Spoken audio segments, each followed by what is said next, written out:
So welcome to our cast. We're here with Scott Chantler, a famous author, mastered storyteller, Two Generals, That's what they say. Northwest Passage, Yep. Three Thieves series, etc.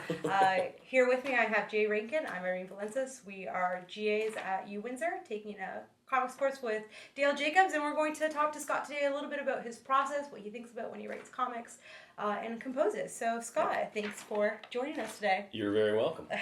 So, when you have an idea for a comic, how do you go from conception to what we see on the page? How does it become an actualized form? That's a long story. You want the whole kind of Like process Cole's from notes. idea to all right. It's tough at first. Writing is tough. It's newer for me than drawing. So there's a lot of like figuring out what the story is the hard part. I find plot really difficult. Kind of figuring out what happens in a story to me is, once you've got that, I can figure out how to structure it and how it's going to appear on the page. All that stuff comes a lot more naturally. So there will be a period at the beginning where I am just pacing around my office and or staring at the wall, trying to decide what this story is.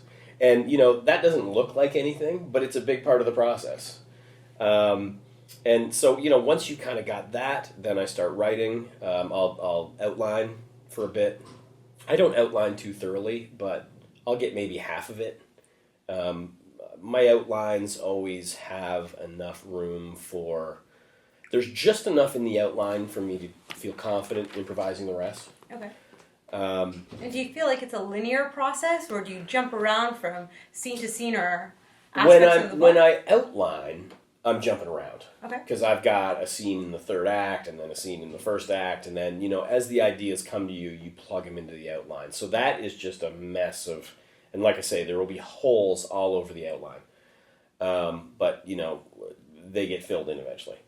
When I start scripting, I'm very much page one, start at the beginning, and tell myself the story through the end. Unlike a lot of cartoonists, I do write a full script because I find it really helpful not only to communicate with a publisher or an editor what I'm going to be doing, but also I find it just helps me to take a pass at the story where I'm just thinking about the story. Plot, character, theme, structure, dialogue, all that stuff. I want to pass where I'm just thinking about that. So I'll do that. Then that will hopefully be approved by my publisher, and then I'll start drawing. The drawing, there's several steps to the drawing. I'll go through my script, and I will start making little tiny thumbnail sketches right in the script for every panel. And maybe I'll try some of them 3, 4, even 5 ways. And, usually I know it when I've hit on it. It's like I showed you guys with the sad guy. It's that kind of thinking. It's like, how does this panel look in the story, and how does it communicate its ideas? And, you try it a few different ways, and you think, okay, I like that one. Are there key moments, like you particularly wait for your splash pages? Are those splash pages that you use in a story like the key moments that you already have kind of preconceived the script? You know that this is going to be a big moment, a lot of time will be devoted to it? I usually know at the script stage if something will be a splash page. Okay. I usually know if it's even going to be just a large panel on the page.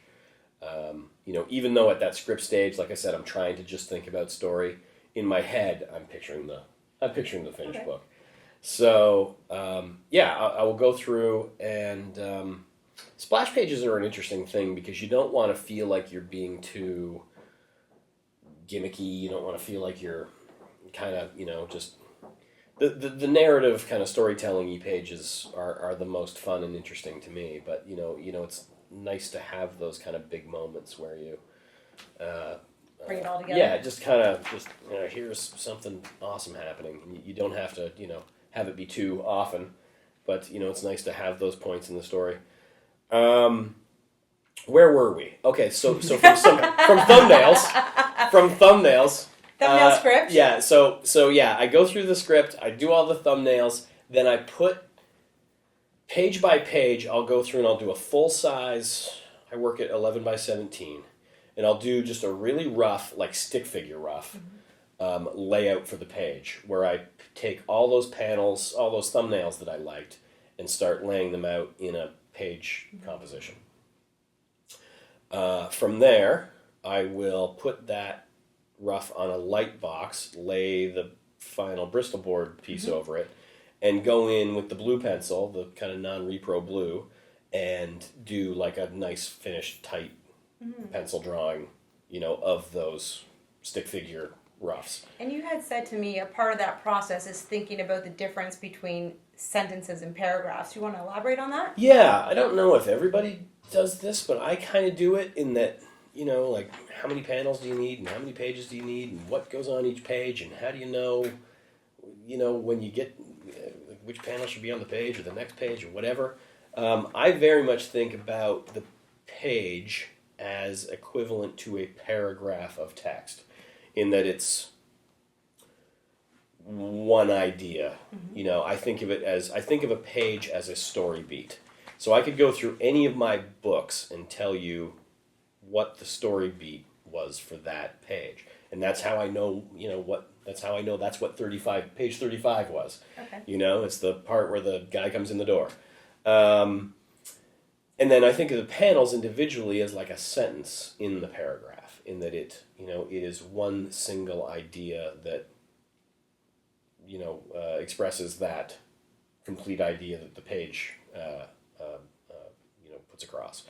So, yeah, I mean, for when I explain that, like some people who are prose authors and don't necessarily they get, oh, yeah, I see. Like, it's each thing's sort of an idea. So yeah, that's the kind of stuff I'm thinking about when I'm doing the roughs. And then when I start doing the tight pencils, then I'm thinking about, okay, like perspective and anatomy and all the kind of thinking that goes into drawing. And then, that's kind of the longest, that tight pencil stage, kind of takes the longest. Then that goes off to the publisher editor again, comes back usually with some notes and a bunch of changes. And, but once I've got that all approved, then I start inking. So yeah, going over the lines you like with a brush or a pen or something. I like that. The lines you like. The lines you like, yeah. And you a lot of people think that when you're inking, you're kind of adding detail and stuff. For me, it's always subtractive. There's always more information in my pencils than there is in the inks. I'm always simplifying and kind of polishing by the time I get to the ink phase. What I'm really wondering is how process has changed for you throughout the years. Because you started as just cartooning. Yeah. And then with Northwest Passage, you started cartooning and writing. Mm-hmm. And then now you said recently that you're switching to a project where you're just doing the writing for that. So how has the process kind of switched? Yeah, it's been... part of it is just purely practical. This book I'm pitching now, I'm pitching up like a monthly comic book series for the first time in my career. And I'm just... I'm skeptical about my ability to write and draw a monthly book. So, I'm pitching it with an artist friend who, I really trust and I know is going to do a good job at it. But the other thing too is the thing I'm pitching is not at all appropriate for my art style. Like I'm not the artist you would choose for it. And I kind of recognized that right away as I was writing it. And so, I think even if we were doing it as a standalone graphic novel or something, I think I would probably have had somebody else draw it because it's just, the artist is like the cinematographer in a film or something. You get a particular feel. And, I do a lot of different types of work, but, my style only takes you so far. And this thing is just well outside of the range of what I feel my style will do. So yeah, a couple of practical reasons why it just made sense to work with another artist. It's something I never thought I would do. To me, so much of the storytelling is in the art that, that's the part I always wanted my hands on. But... you have said with Jay Torres you have liked loose scripts because you like to plan it out just whatever way is in your head. Now giving a script out to somebody, how are you conceiving of what you're giving them in order either for them to have liberty or not so much liberty with the artistic process? I mean, it's tempting just to fill the page with all kinds of insane description of detail of what you want the guy to do. On the side. And just, try to draw the book through the other guy, but you really got to resist that. I was pretty proud of the script I gave him. in terms of just, there was a couple places where I had very specific ideas, and for the rest, it was just, and that's what you like with an artist you like. That's easy. With an artist where you want it, he's going to give you something great. That's easy to do. So do you have opportunities to touch back with them, and what stage did you do that? After the pencils, after a few kind of passes at ink? He really hasn't done that much yet. So we're still trying to sell the book. So he's done some concept art, but hasn't done any real sort of finished pages. Okay. And so get back to me on that one. So we'll see. Yeah. So how does like the mode of kind of thinking of an idea in a sense, the mode of the process before things even get written kind of change when you think about just writing? Are you thinking about the other person? Is it solitary? Right. Yeah. It hasn't really changed the process at all, really. I mean, I still do, in terms of writing and drawing, I've still been doing, what I always did. I've just been doing it with other people around, which has been nice. Good. Okay, cool. I was going to follow that up with, you had mentioned your kids, who are a little bit of an influence on the Three Thieves book, at least your one son who ordered a castle, I believe it was. That's right. So I'm wondering about coming out of Two Generals creative nonfiction, which was the story of your grandfather-in-law Chantler and his best friend Jack Chrysler, and going into a series that is highly creative, fantasy universe, world creation that is now children's based as opposed to strictly adult based. Does your process change there? And it's really rambunctious and stuff, that series, and you like really sort of physical, swashbuckling kind of action, as different from Two Generals as you could imagine. It doesn't really, in terms of content, on paper, the books are so different, but it doesn't really change my process. I know some people find that hard to believe, but doesn't matter really what I'm doing, what genre, what age level it's supposed to be for. I'm very much about the craft. I'm very much about, doing the best you can, just getting the, I'm not sure what I'm trying to say here, but just getting that story, getting as much of that story out of the ground as you can. It's sort of like everybody, no matter what age, likes a good story and the same kind of things. Yeah, that's the thing. That's the thing. I really don't think in terms of demographics or genre or anything else. I'm just trying to think of how can I make this story work as best it can in comics form. Okay. And to me, that's the goal. Doesn't matter if it's like super dark, serious World War II stuff or fun, rambunctious kids adventure stuff. I'm trying to make the story and the comics work together as sort of well as they can. Now, what I'm wondering is, Two Generals, I talk about that a lot with you. So I want to talk about reflexivity. Okay. When a comic reveals itself as an act of creation. Now, in Two Generals, you do that through, you show yourself, in a sense, drawing a panel. You show the tools that are used to draw the panel, in a sense, and you show the photograph there and the tools surrounding that. And within that, you also introduce yourself to the reader, which, in a sense, reveals the comic itself as an act of creation. Yeah. So I'm wondering, reflexivity, like when and how do you make the decision in your process to, I'm going to reveal myself, I'm going to reveal this as something that's created? Yeah. That's a tough one, and that's an interesting thing, and some people are not into that. Like when you get all sort of meta like that, you're throwing a certain amount of the audience is not going to go with you. That's always a risk in terms of, if you're trying to make a book that's, popular or, that people will actually read. I knew I would have to do it in Two Generals at some point just because the main character's last name and mine are the same. And I knew that, people are going to, that if I didn't acknowledge that, that people would be, that it would be notable for its absence. It's some people's favorite part of the book.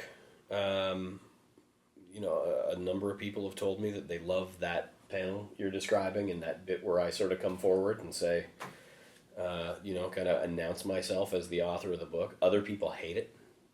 Some people, like one person who read my script suggested I take that part out. It's just one of those things. Like I said before about, kind of every story has a sort of a thing that it's trying to become, and you're trying to help it become that. And I just felt like that was going to have to be done.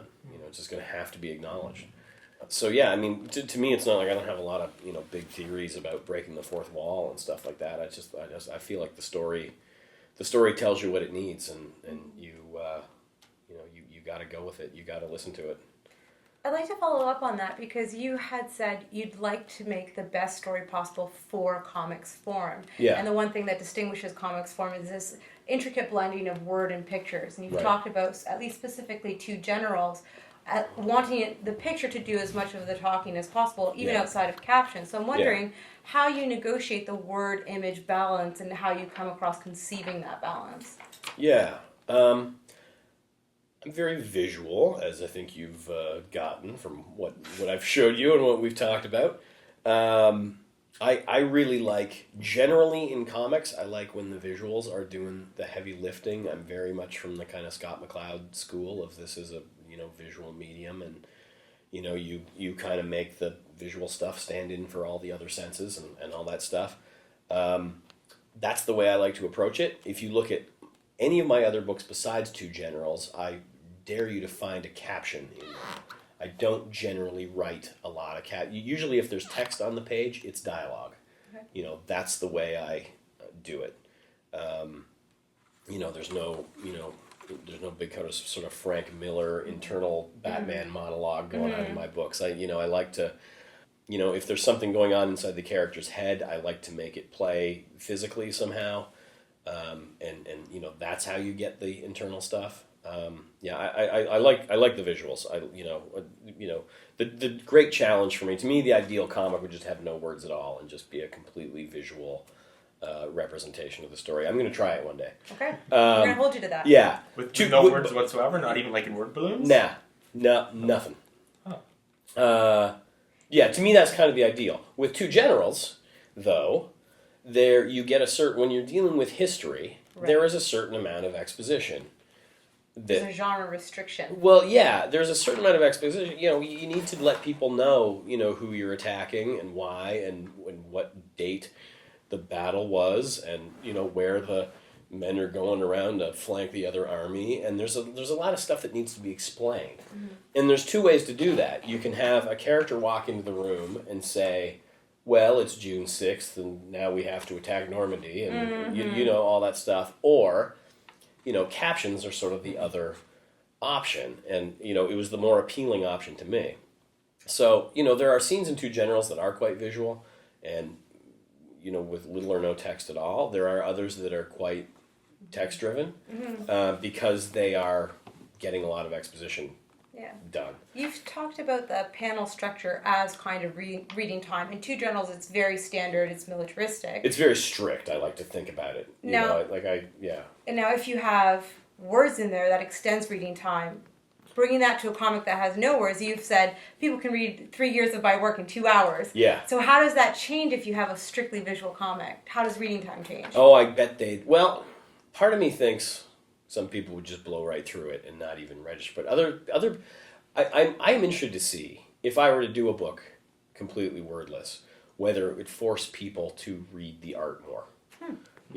I'm kind of intrigued by that. I think part of me thinks fewer words would make people spend more time looking at the art because they would have more of an inclination that they were missing something. Okay. At least some people would. Did I answer that question? What was that? I think so. Okay. Just interested how words, pictures, those coincide. Yeah. And then if you take that out, how that. So with the captions in Two Generals, I don't think we talked about this in class, but because I had never written captions and I didn't want them to be just kind of random, here's a caption explaining stuff, the voice I wanted to write them in was that even though I was very clear in my head from the beginning that it was a book for adults or at least older teens, but I couldn't shake the feeling that my kids and their cousins, who never met my grandfather, that this is the way they would know him. And, all that kind of history that the family didn't really know, that I kind of found out and put in one package, could just be handed to them, in a couple of years, and said, here you go, kids. So to me, the voice of the captions is very much me explaining to my kids what their great-grandfather did in the war. Interesting. So that, I knew there had to be I knew it just couldn't be, captions because I needed them. I knew they had to, be part of that. There had to be some kind of consistent feel to them, and I hope that worked. But like I said, I had never written a lot of captions before, so, like, maybe too many, maybe too few, maybe too, I don't know, when if I ever do another project where I feel I need captions, I will have had some experience writing them, but it was very much a new thing for me when I was doing Two Generals. Okay. I think that answers all our questions. That's good? Yeah. Yes, All right, thanks nice. for talking to us today, and good luck with everything that's up next for you. The Iron Hand? Yeah, the book I've been working on while I was here is the last book in the Three Thieves series. It's called The Iron Hand, and it's very exciting because it's kind of the big finale of this 7-book series, and so it's like, it's people. There's war and people dying, and there's. So you're throwing the kitchen sink at this one. Yeah, it's like really, like a fantasy, like any good fantasy series, it ends with a big war, and it's just, all of the stuff that's been building up all through the series all comes to a head, and I'm really proud of it. It's my favorite. It's my favorite one of the 7. I feel like a lot of series books tend to peter out over time, but with the Three Thieves series, for the most part, I've liked each one better than which is good. It's a lot better than the reverse. I got to tell you, yeah. If you were working on something and you felt, that one's not as good, that would not be a good way to go about it. But yeah, I'm really proud of this one. I think it's a really good ending for the series. I hope other people will agree, but I'm happy. So that's all about it. Comics!